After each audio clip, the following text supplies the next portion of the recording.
KHON2 weather, Kamaka Pili.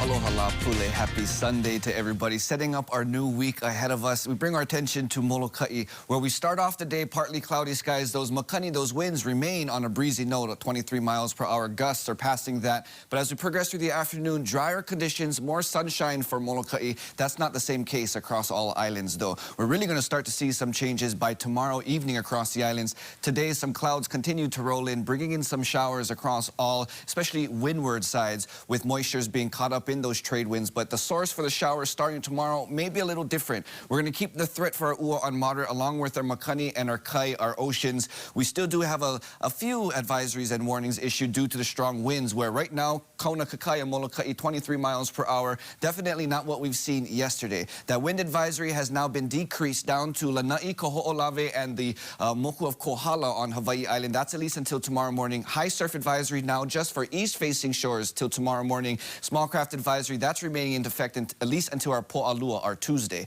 In terms of our Nalu, get this out of the way. 6 to 8 footers for the east-facing shores along with the south, which will remain on fun-size heights for the next few days as this swell is a long-period swell. 4 to 6 for the west, 2 to 4 up in the north. Now, what we're going to be experiencing in the next coming days isn't just with a low-level pocket of moisture or disturbance that's moving with the same direction of the winds, but it's an upper-level disturbance as well. But fortunately, this will be moving out of our vicinity. But you can see it by that counterclockwise motion. By tomorrow evening, this will slowly start to lift more north. But with that upper-level disturbance, it adds the element of really just destabilizing the atmosphere a little bit more, which could result in heavier showers. So if you look at this future radar, tomorrow we're going to start off the day similar to today, where we have most of that shower activity. But as we get into Monday evening, well, we're at Monday morning right now. By Monday evening, we're going to really start to see that pocket of moisture encroach upon the east end of the state, possibly Maui by tomorrow evening at 6 o'clock. By Tuesday morning, that pocket of moisture really is going to stretch over towards the west end